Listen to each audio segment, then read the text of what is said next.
everyone. Welcome to Art Behind the Artist with me, Raveena Agawane. On this podcast, we chat with our favorite artists to learn about their journeys and get inspired by their stories. In today's world of social media, we see them every day in the real world when they're in front of the camera. But on Art Behind the Artist, we get to know who they really are in the real world behind the cameras. And today's guest is not only a fabulous dancer, but she's someone who takes immense pride in her culture and strives hard to create awareness about it. She's a dancer, a model, a creator, a business owner, a speaker, and if you thought that was it, then no, she's also a strategic consultant. Now, if you're wondering how can one person play so many roles, we are just going to find out how and how with so much grace. So please join me in welcoming Alisha Gupta. Hi Alisha, welcome to Art Behind the Artist. How are you doing today? I'm doing well. Thank you so much for having me. I'm so excited to chat more than we have already. Yes, I am excited to have you. So you just moved to Chicago like 3-4 weeks ago? Yes, That's recently. It's been fun. I was in Chicago last summer, so I'm more familiar with the city, but it was only in summer, so I'm bracing myself as the cold weather starts to kick in. But the move has just been phenomenal. I've always had kind of this feeling that Chicago was my city since the first time I visited 3 years ago. And it's really honestly been like a city where doors have opened and so many good things have already happened. So I'm just really excited about the future and getting more assimilated. And I totally get that. I think Chicago just has that vibe. I moved here, I want to say 3 years ago, and I just feel the same. Like I always felt like this is where I belong, and I'm just having so much fun. And of course, the summers are beautiful. So The best season. yes, but you are moving from the West Coast, so the cold is going to be cold. I know. I need to still get a coat. So everyone, if you guys have coat recommendations, please send them over.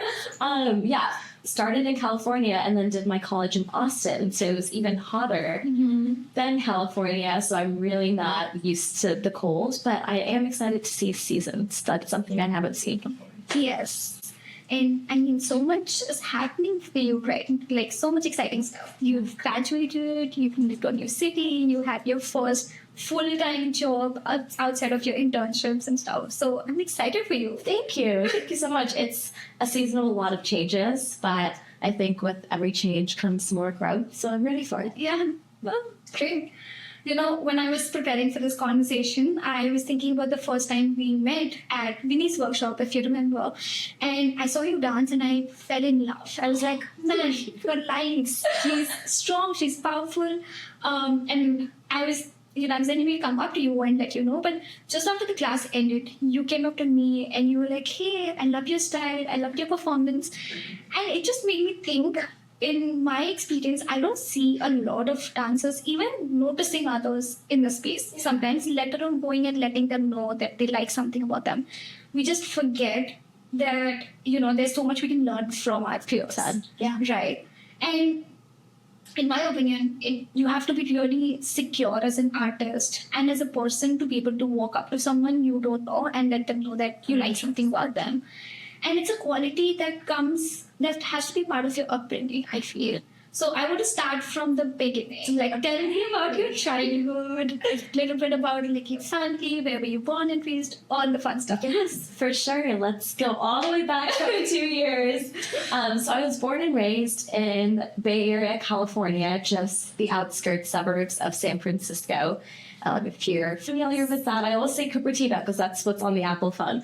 But yeah, so born and raised in Cupertino or San Jose, Cupertino area. And I am the oldest daughter of an immigrant family. So my mom came here when she was around 18. She was born in India and then moved to Kuwait and London and then did her undergrad degree at UC Irvine in California. And my dad came a little bit later for his master's from India as well, and started off in Michigan and then came to California. And they actually met in college. So I'm the product of two very, very amazing, hardworking parents, as I think a lot of immigrant parents are, and those values have definitely been instilled in me, and I'm so eternally grateful for that. And yeah, I grew up they had my brother 3 years after, who I'm very, very close to, also a dancer. He won't often admit it because he's more in the Taekwondo space now, but he can dance very well. So I think it is in our blood. We got it honestly from my mom. Mhm. So by the time I want to say 3 or 4 years old, I was dancing. And my parents like to joke that every time music was on, I'd be like dancing to it or kicking in the stomach. But my dad, we're still working on him. So that's a little bit about my family. I absolutely loved growing up in the Bay Area. I think there were challenges that came with it for sure. It's a very, very competitive environment. A lot of South Asians, I think, we sometimes get known for having a bad rap of like somewhat being a little toxic or like over competitive. But all in all, I do think like that is kind of what made my personality today and just made me harder as a person. And being able to go through like all facets of life and come out of it stronger. So I wouldn't give that up for the world. And it has started a lot of my initiatives today that we can maybe dive more into. Of course, we will. You mentioned, your parents moved to the US for their education, and I have a lot of friends who, just like you, were born and raised here, and they've shared, their struggles growing up as like, just not being able to fit in, or being sometimes bullied in the school for just having a different skin color or eating different kind of food. What was that like? Because I feel like when I moved here to the US, I was of an age where I knew what was right for me, what was wrong for me. Right. I kind of had an understanding of who I am as a person. But I bet it's a completely different challenge growing up in this environment. So what was it like for you? Yeah, so I identify very strongly with the Indian American identity. And I think sometimes that comes with a couple different struggles. One, when you go back to India, which I have been a couple of times, not as much as I'd like, but when you go back to India, you are a foreigner. But people in India don't see us as Indians, which is unfortunate to say because I feel very, very strongly connected to my South Asian roots. It was something that growing up, we participated in all of the events, the festivities, the religious practices, pretty much everything. So I feel like I know the tradition very well in Bollywood movies and Bollywood dance, right? So it's kind of sad to see, but I also understand where it is coming from. You see a lot more of that online now as well when we post maybe a dance or us trying to speak Hindi the way that we know it, things like that, and get a lot of hate comments from people who are in India. Obviously not representative of the huge entire population, but that's kind of one side of it. And then the other side of it is really back here where we don't feel, I guess, fully Americanized as well. We're still considered a minority. We're still considered an other. And for me, that really came out, I think, I started realizing it more in high school. I was very lucky to go to an amazing middle school and elementary where I think it was a little sheltered. I really didn't feel any outing. I didn't feel like I was misplaced. It really just was a really amazing environment. But in high school, I got to the age and the point where I started to realize those differences. I went to primarily Caucasian Catholic high school. I think that had something to do with it, just like the demographics. I was one of a handful of Asian students, and so already I kind of felt like I was a minority. I didn't have a voice as much as, the masses there. And obviously, like, I wasn't Catholic. And so it did kind of create some divide either internally, and then I did face a couple of external, I want to say, like, prejudiced and racist incidences. Wow. At that age, I mean, I'm sure some part of that, impact stays with you. And, as you grow up, you learn to deal with it. You figure out how to, manage those emotions internally. But how did it make you feel as a kid? Like, did it, in a way, impact your relationship with your education, with your studies, or with your dance practice? What did it make you feel? Yeah. with that. Okay, let's go one at a time. So, personally, I used to be very extroverted. In middle school, I was the president, whatever that meant at that time, of the middle school. I loved talking to people.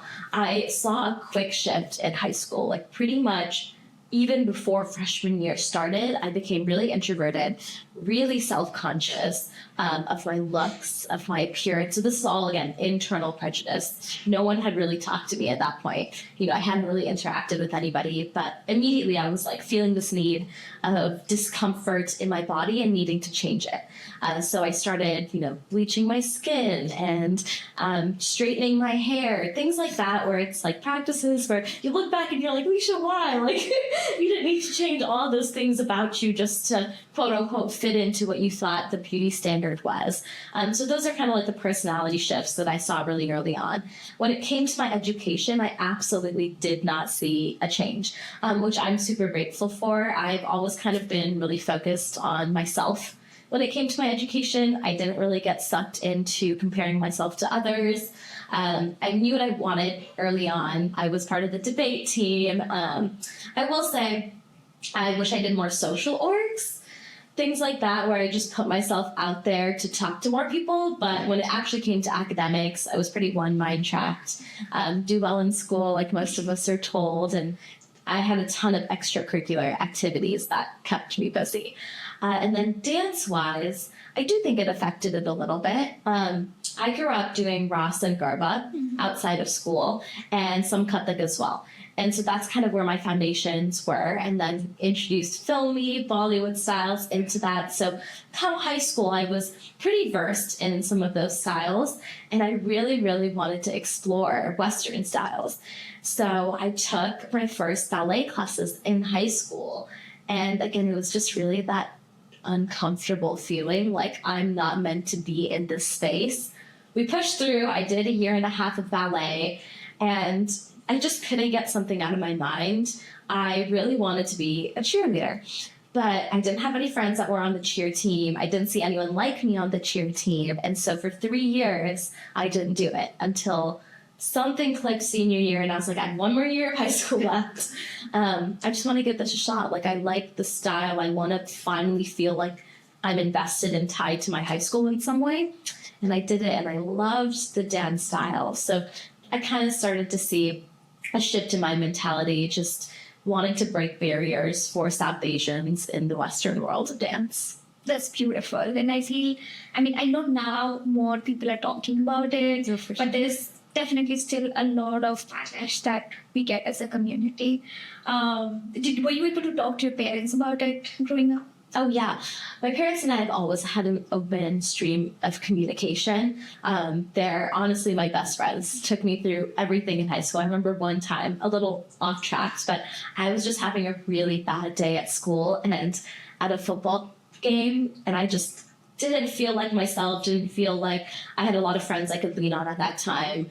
Really like an outsider in a school that everyone seemed to be just finding their forever friends. And I called my mom, and she was there in like 2 seconds. And she came to pick me up. We talked all about it over a bowl of ramen. So yeah, I always felt like I could lean on my parents for support and talk through all these situations with them. But I think something at the end of the day that they have also told me and instilled in me is that you really have to learn how to go through some of these battles yourself. You have to be strong enough to bounce back from them, because there will be a point in time where they won't be around the corner. Like here in Chicago, I can call them, but she won't be able to come pick me up, right? So kind of having a hard shell and being able to fend and fight and believe in yourself has been something that they've always tried to like grow in me as well. Yeah.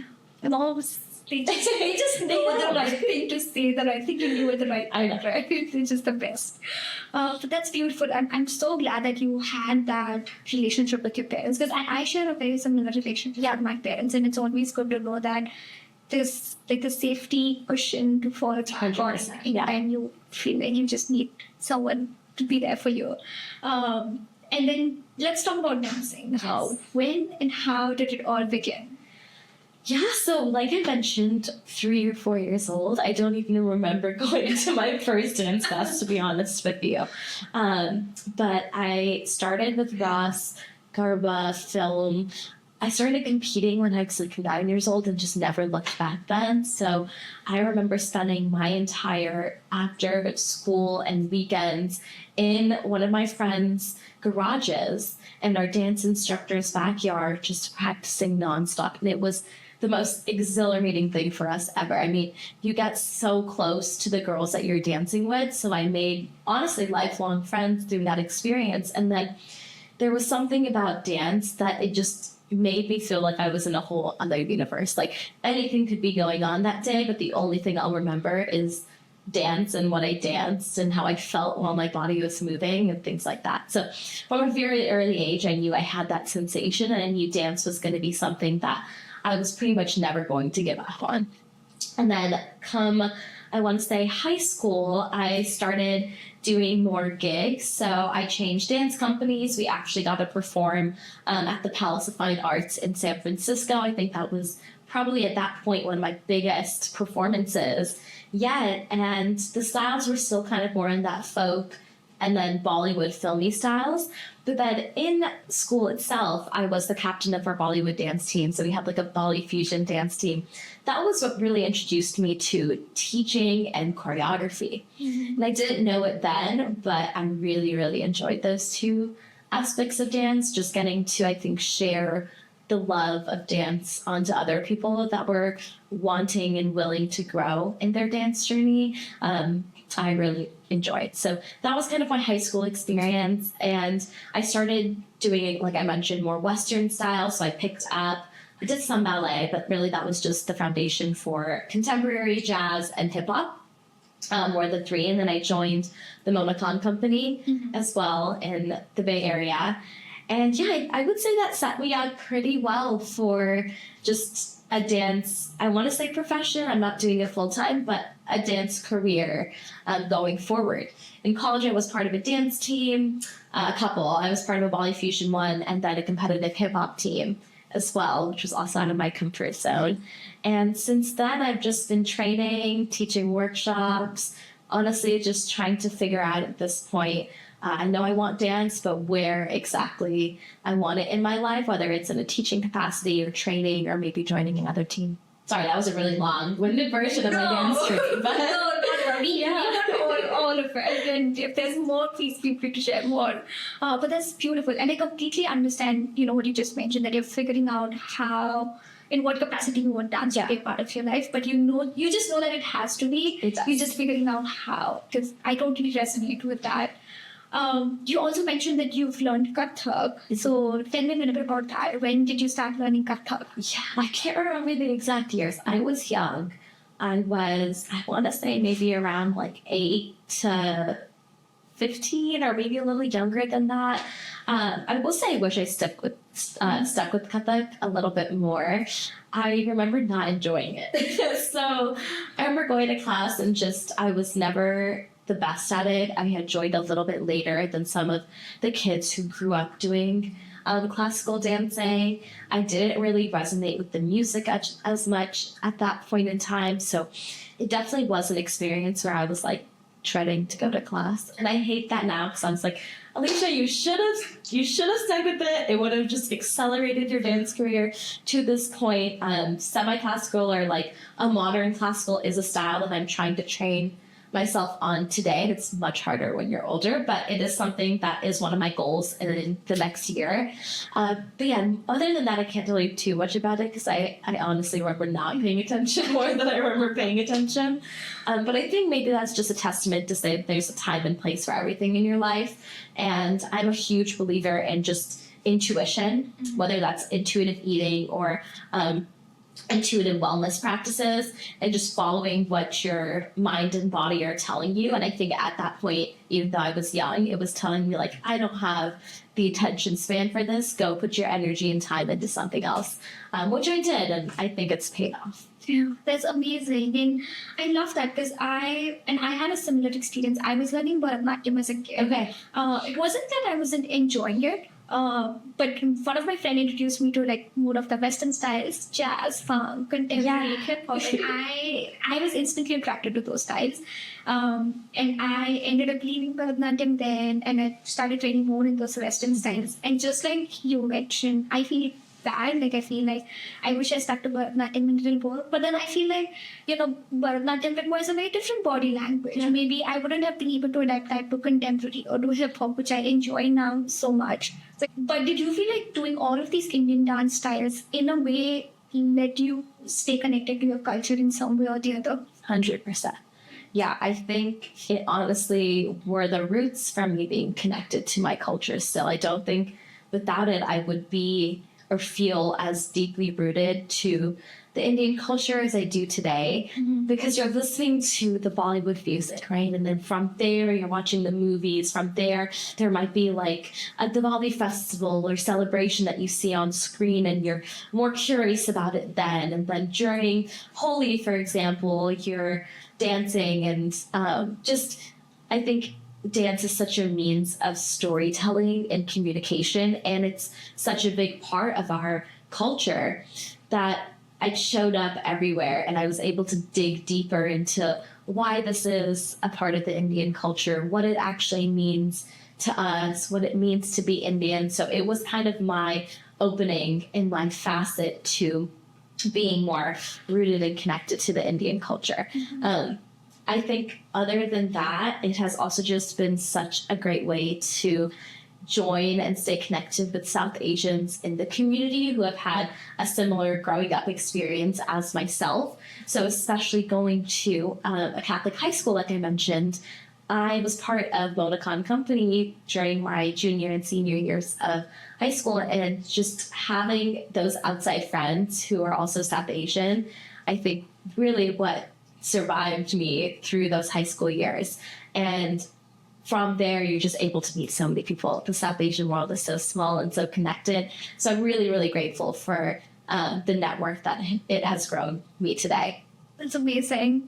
You've trained in so many different styles, right? Like, you've given Kathak a chance, and then you've done hip hop, jazz, contemporary. And all of these styles are they demand a very different thing from your body. The body language is different, the structures are different, lines are different. What did you do to train yourself and become a versatile dancer? What was that process like for you? Yeah. So I always like to talk about the point I actually became aware of my training, because I think at a certain age, you're maybe just going through the motions and seeing like what clicks, what doesn't. But then there's a point where you hit awareness of what you're actually doing to actively learn a new style. And that kind of hit me somewhere between high school. I want to say that sophomore, junior year, when I was starting to transition over to more Western styles.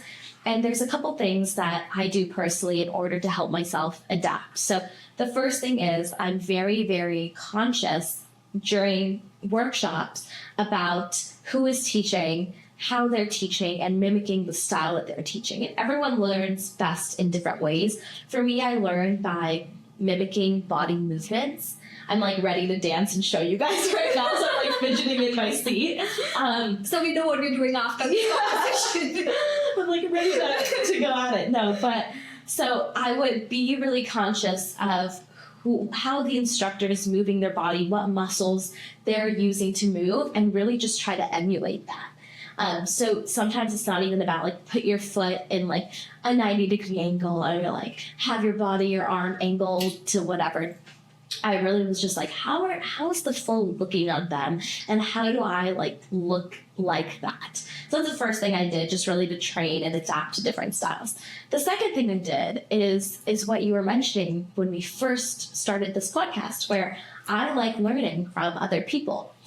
So I like seeing how people take adaptations of different styles and put it into their own body, because at the end of the day, I might not be able to emulate exactly how someone else moves, because I have different body features and body types in those people. And so the steps are going to look a little bit different on everybody, and that is okay. And so what I would do is I would kind of scan the room of wherever I'm training and see how different people are doing the same steps, and I would kind of pick up things that I liked from everybody and combine it into my own style. And that's how I started refining my style, even if it was for jazz, for Bollywood, for Garba. There's small variations of things that you can do where you're still doing the style correct and traditionally, but it feels and looks good on your body. Those are the two biggest things. And then the third thing is always to have just a growth mindset every single time. And I know that's the buzzword, but I'll explain it a little bit. Every single time you go into a workshop. Because the reality is you're not going to look good doing everything. And you always can look better. And there's very few people in this world, I know a couple, but there's very few people in this world that can do every single style beautifully. So just going in knowing like, okay, maybe this isn't my strength. Like these are the 5 things or 3 things that I want to work on this time. I do that every single time I enter a hip hop class. I'm like, okay, no, this isn't my strength. Like I'm just going to work on hitting every beat. Or I'm going to work on like my facial expressions actually matching the tone of the song. I'm going to work on flowing between like these 2 specific moves. So just knowing and going in with the specific intention, I think helps a lot. And I mean, that was a great reminder for myself as well. I think sometimes you just see that the whole class is just making sure that everyone's getting their videos right. And anytime even I am teaching, the first question I ask everyone is like, think of your purpose today in this class. And it could be as simple as you want to have fun. At the end of the class, let me know if you had fun. But every class, your purpose cannot be to just get a video and post it on Instagram. Right. Like you have to have satisfaction from the within. At some point, you have to feel like maybe I learned something new today. But that's amazing. I love that process for you because, as I said, like, and I'm the same way. Like, I love the specific styles that I love. Of course, Bollywood, but then I love jazz funk. I also love contemporary, but it requires so much different style. Yeah. And I feel like every time I'm training into a specific style, I have to go with a different mindset, a different approach. So that was a great reminder. Can I add one more thing? Yes, of course. I think what's helped me in this, I only came to this realization, I want to say like a couple months ago when I was on my dance tour. But what's really helped me is like doubling down on your strengths. I think sometimes we want to master everything and we want to go into a class and be the best every single time. And I think sometimes it's okay to be like, yeah, this is not what I'm good at, but this is what I'm really good at. And I'm going to like keep playing to that. And if you can make your body feel good in something, that like self-satisfaction kind of fuels your drive for everything else. So if I can go to a jazz class and kill it, then maybe I have the mental and physical capacity to go to an even more challenging class with a better growth mindset because I kind of know where my strengths lie. I agree with you. I just read this quote recently, which reminds me of which what you just said reminded me of that is that if you are the best one in that class all the time, you're not going to the right class. Oh, I hate going to class where I don't think I'm ever the best, but where I feel like, you know, I might have a more advanced skill or I feel like I got the choreo down too easy. The only reason I say I don't like saying the best is you should never be comparing, Of course. yourself. But yeah, I completely understand where you're coming from. I love going to classes where I see other people and I'm like, how do they do that? Like my jaw's on the ground. I want to go talk to them afterwards. And I think that was a big reason why I came and I talked to you that day because 1, love learning from people. We mentioned that. But 2, that person is probably as hard on themselves as you are on yourself. And I know dancers can be so hard on themselves. So going up to that person and be like, you did awesome is maybe all they need for like that motivation for them for that day. Because it is, honestly, at the end of the day, it doesn't matter how good you are. We're all trying to improve and we're all equally hard on ourselves while doing that. So sometimes you just need to dash out a compliment because you know it feels good when you receive one. Yes, and just be a student. Always be a student for life, no matter if you are teaching someone, no matter how many years of experience you have. And that's something that I've learned from my teachers as well. And then at what point did you feel like, okay, I feel like I have enough knowledge, enough skill to now start teaching? Oh my gosh. Okay. I don't know if I ever felt like that. I think what drove my teaching was really this desire to just like be in an environment where everyone is constantly learning. I can tell you a little bit about my teaching journey and how it did start. So I had just finished my season on my competitive Bolly Fusion dance team in college. And I knew I didn't want to do another year of that. It's a lot of time if you know anything about like the DDN community. But I was still trying to figure out, what capacity I wanted to dance in and things like that. And I had a couple friends who were in the South Asian space that were like, we want to learn Bollywood. And we know hip hop, we know Western dance styles, but we want to get introduced to Bollywood and Bolly fusion. And so it was kind of a calling from them. And I got reached out to by a couple Western dance studios to be assigned instructor. And so I was coming in every single week. It wasn't like workshop style necessarily. It was just like I was a studio instructor. And I would come in every week with a new piece. I would have a very, very diverse group of students who were maybe not introduced to Bollywood, but were dancers.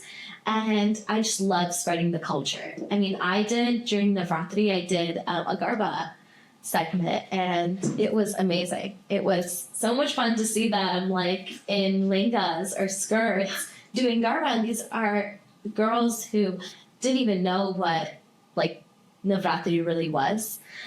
So I think that's what really got me into teaching. From there, I realized, and I got some feedback that people like the way I explain steps and like the way I add my knowledge into steps and like the way I clean them. So I was getting a lot of this positive feedback that teaching might be something that I am good at. And so when I graduated early, I was like, I'm going to India, I'm going to New York, I'm going to Boston. Why don't I just give this thing a shot? And it literally, like, I plucked it out of thin air. I was like, this is cool. I'm already traveling. Let's see if I can grow my community and if people really like me teaching as much as they say that they do. And it turned out really well, honestly. I did it more so I could meet people. I will say that. I really just wanted to be connected to all of the brilliant dancers in all the different cities that I was going to. And if teaching was the facet to be able to do that, then I was so down for it. But we ended up selling out a lot of that tour.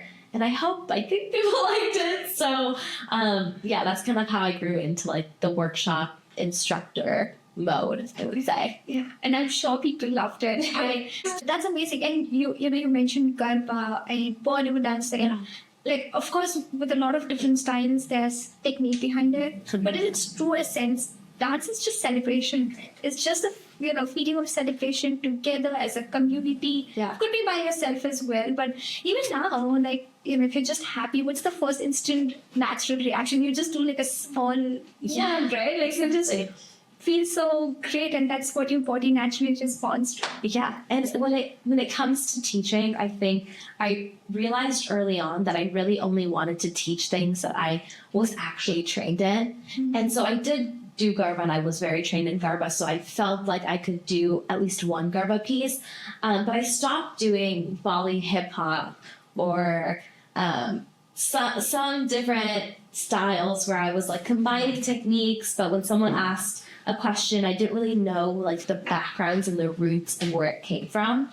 And then the real reason why I might not be doing as much or as many workshops now was because I want to like double down on that training. Mm-hmm. I think I was at a good enough point for the tour to be able to actually have the expertise and knowledge when it came to definitely Bollywood, but then incorporating some jazz movements in as well, because I have actually trained in those two styles pretty extensively.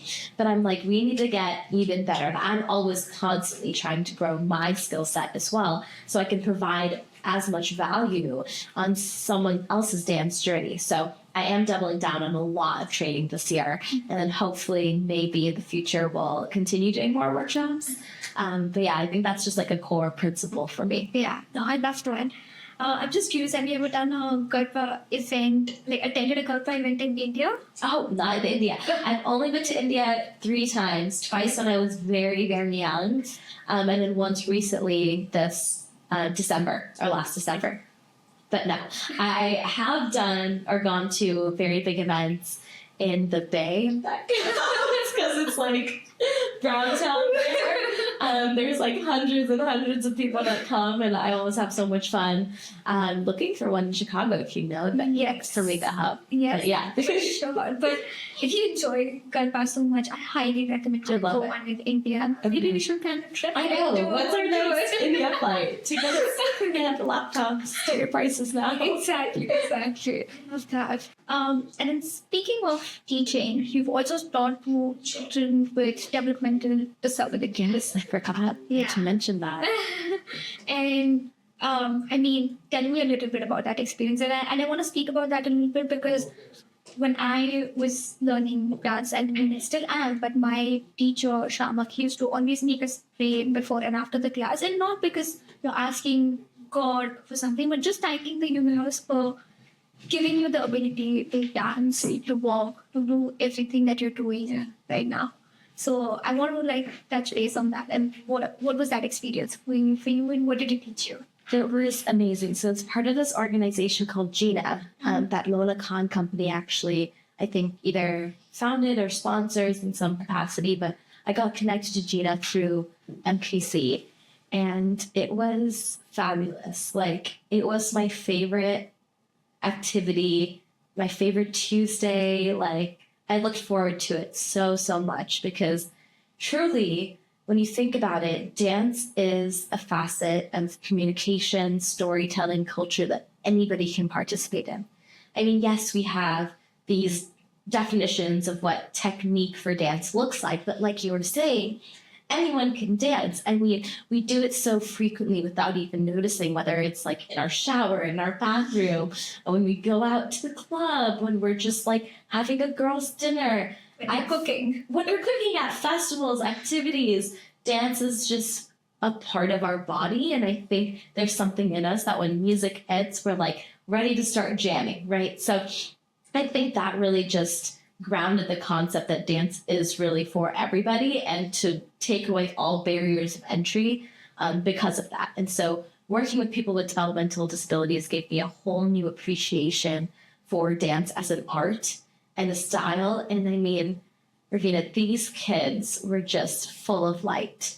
I was a kid myself, but they were they just had the entire world of options and possibilities open to them. And you could see that dance was what was fueling that, really telling them that anything is possible for them, and that their disability did not mean that their options were limited. And I just absolutely loved being a part of that journey. We did something at the end of every single class that I wish we had the time to implement in all classes, but it was really just to slow down and again, kind of give thanks and appreciation. But for these kids, it was really just, and I say kids, not all of them were children. There was a variety of age, so I should just say people, but it was really just to slow down. And we had them lie on the ground, close their eyes, and we put on, I'm forgetting what song it is now, but it's a very classical Indian song, very soulful music. Probably Arjit Singh, to be honest. And everyone just took a deep breath in, appreciated the space, and for the entire song, just sat there calming themselves down from the exhilarating experience. And I think it just reminds us, obviously, one, that we're all one in this world, regardless of where we come from, who we are, etc., our background. And two, to take life a little bit slower. And so overall, that experience was phenomenal, and I had a great time with Gina. I'm really grateful for the learning experiences that early on, and just being exposed to different populations of people. I love that. That's beautiful. And especially what you said about slowing down. I think everyone's, including myself, we're so focused on what's my next big thing in life, what I want to do next. Yeah. But just pause and reflect. Exactly. And that's also kind of my purpose with this podcast. And, been fortunate enough that others, watch Institute so far have mentioned that, as a dancer as well, especially when you're pursuing it full time, it's also your source of income. So you're always thinking about what's my next gig. Yeah. But you've achieved so much so far, and there's no time to just sit and reflect back on it. And you just get an opportunity to be hey, you know what? I think I deserve a pat on my back. I did so much, and I didn't even know that I did it so much. I never thought about it that way. Yeah. So thank you for sharing about that. I hope this inspires everyone else to like just to be grateful and also be like just slow down as you mentioned and just not take life so seriously. Yeah. Like, it's okay. And when you have a passion, and this doesn't have to only apply for dance, but when you have a passion and you are gifted with something, I think the best thing you could do is give back to the world in some way. Yes. This is for literally every aspect, whether it's professional, personal, your passion. But I think that's how we actually grow as a community. I agree.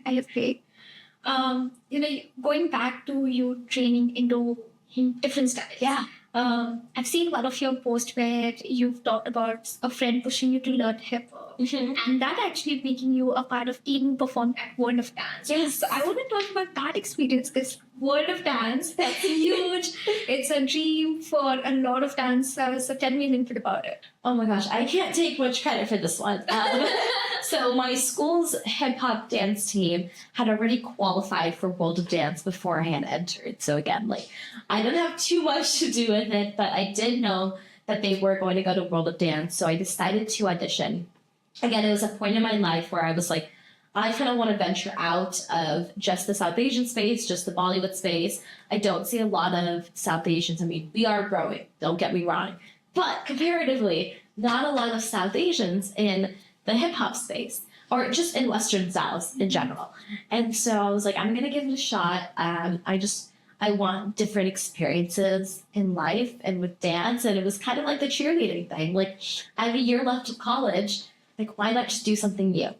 And I did have a friend really, really push me towards just trying out hip hop because we had kind of danced previously and collaborated on some other things. And she was like, you have some of that style in you, like just give it a shot.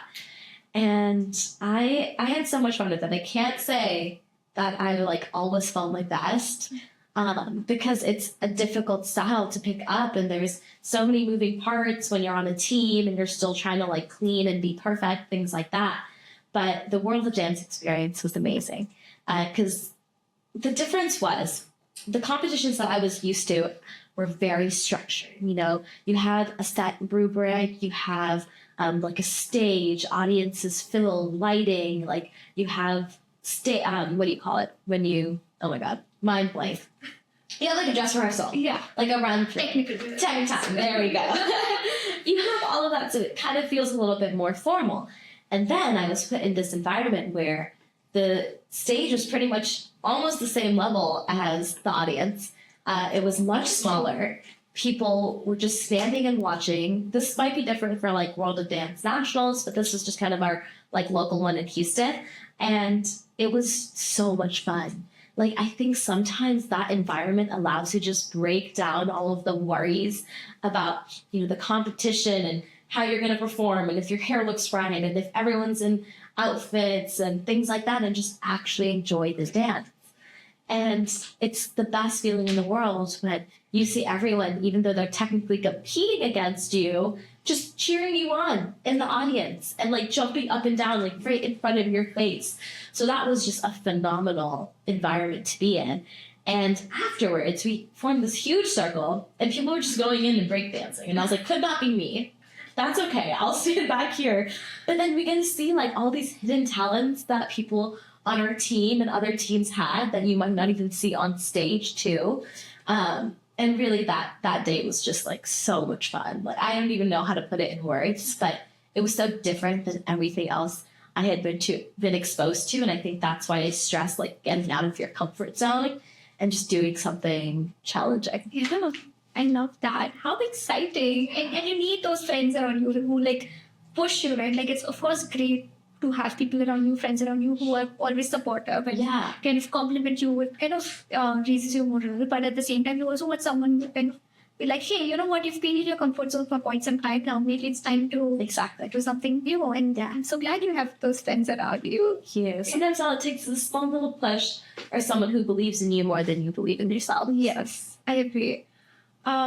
So as you said, you were dancing since you were a kid and you knew that in some capacity dance is always going to be a part of your life. How did other things happen? Things like modeling, and you have a small business called Beauty and Balance.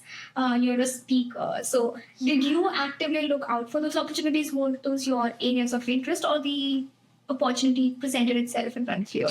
Yes, I think a little bit of both. A mantra that I always live by, and it's harder some days than others to do that, but a mantra that I live by is to chase experiences instead of outcomes. And what that means for me is, instead of looking at like, okay, I want to be like a signed model. That's your goal, that's your outcome. That's great to have it in mind, but let's start chasing the experiences that might lead up to that.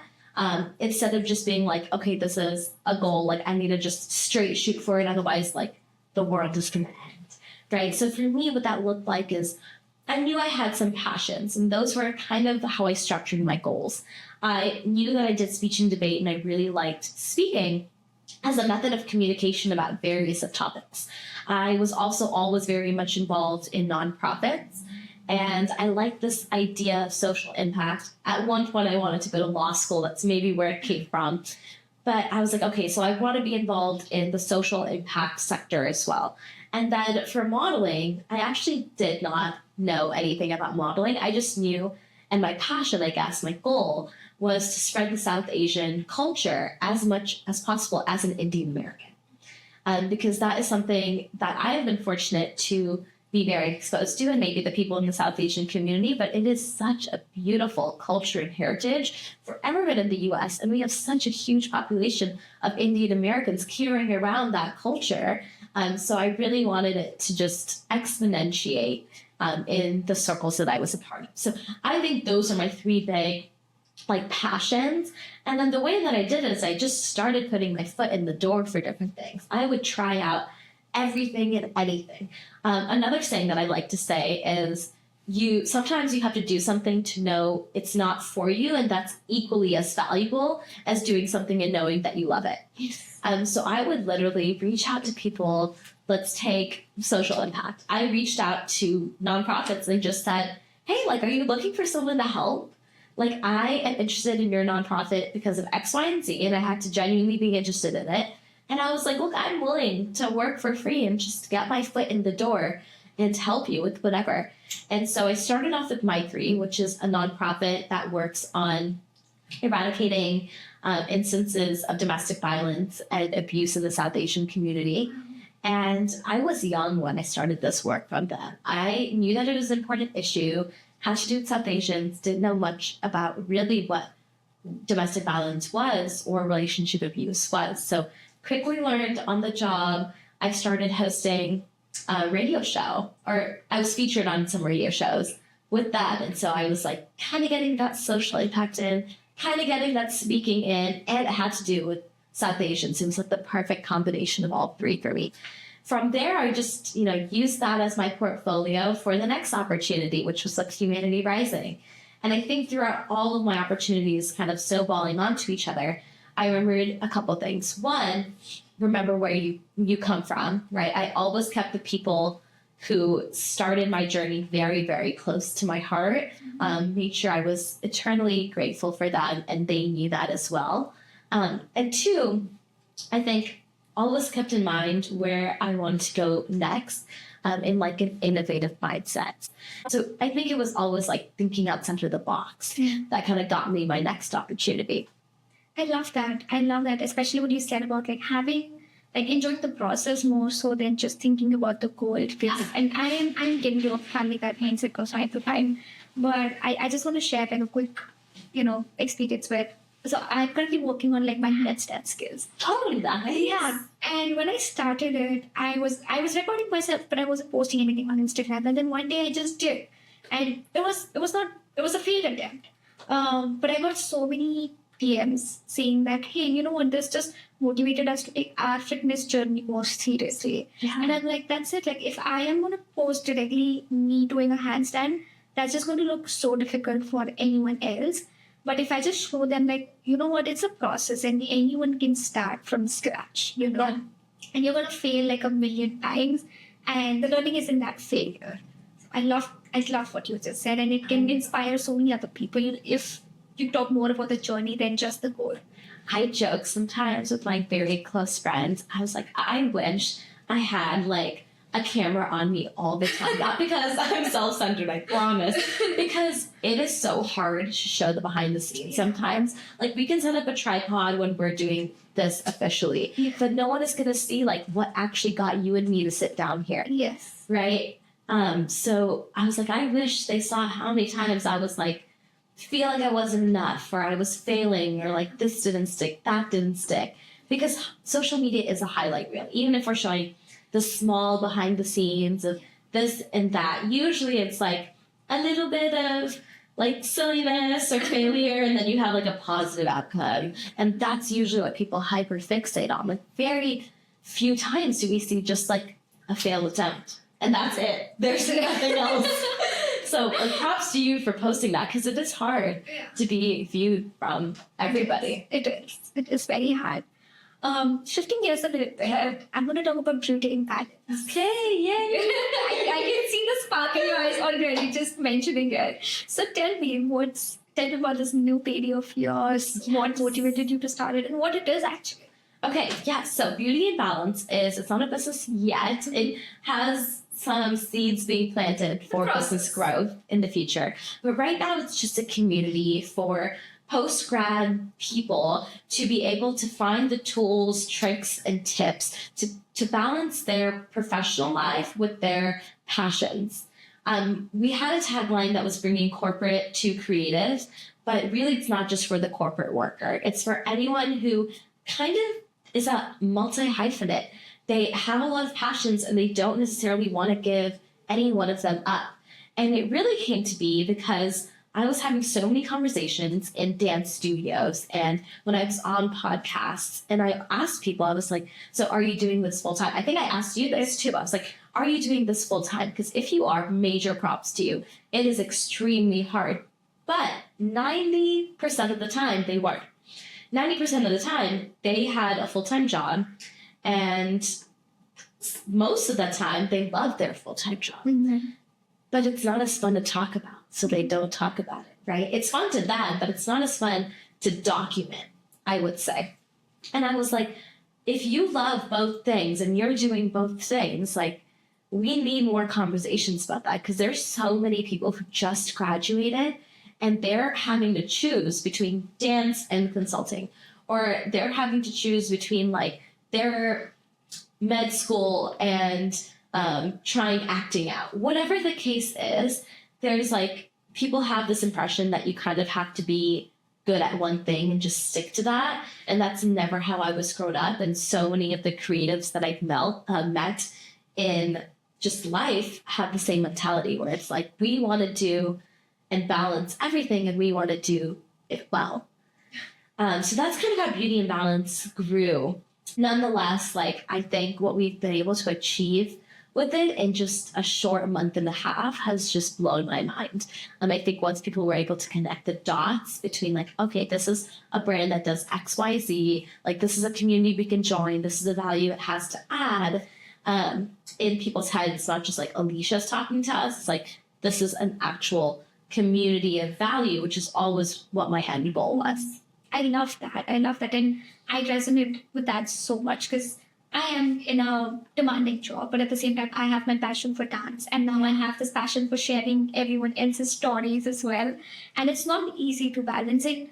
I can't wait to hear more stories about how other people are doing it and get inspired by them. So thank you so much for starting something like that. And I'm looking forward to hearing your stories. Yeah, we have a couple things coming up.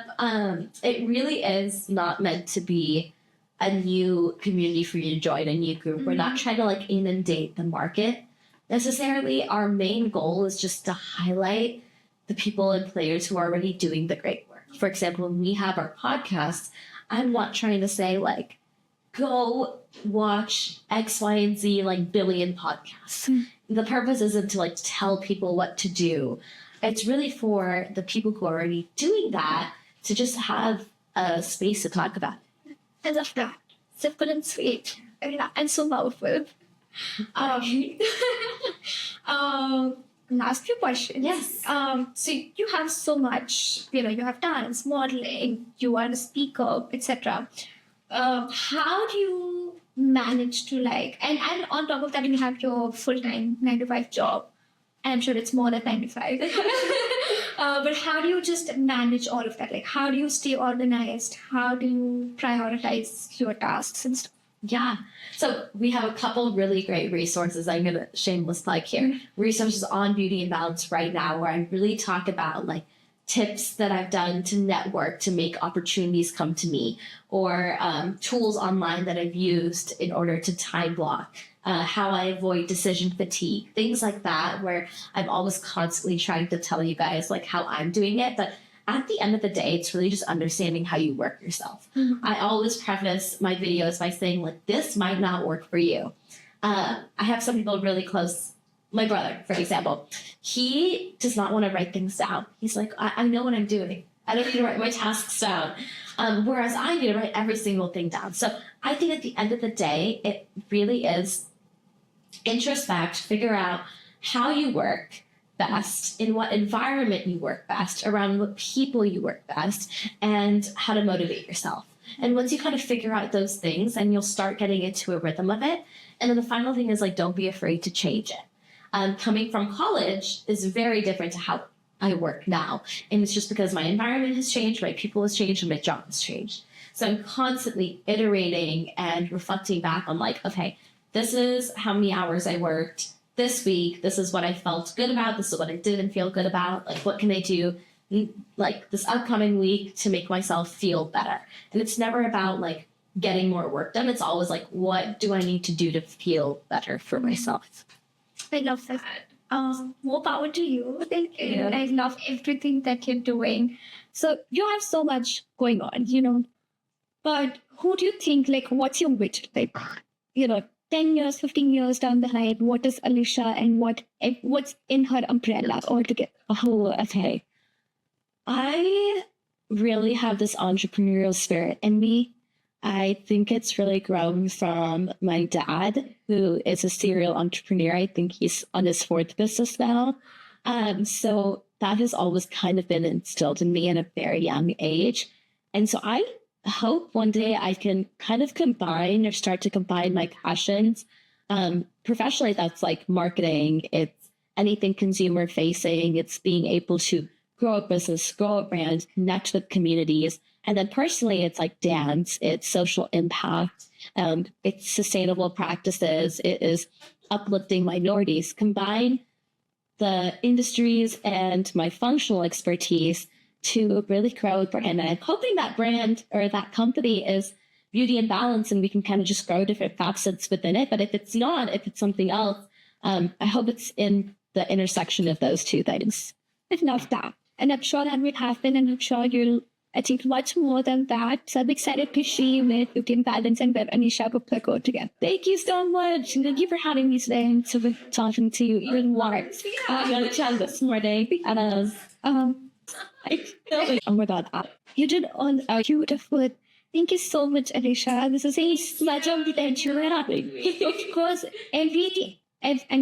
the whole conversation has been so inspiring. So thank you so much for sharing your stories, your experience. I know we spoke a little bit about your personal life as well, so appreciate you being open about it. Thank you, and I hope you had fun. Yeah, and I hope like someone is watching this and they just feel like tiny bit more inspired to pursue their passions afterwards. Yeah. And if you need any support, just go follow Beauty.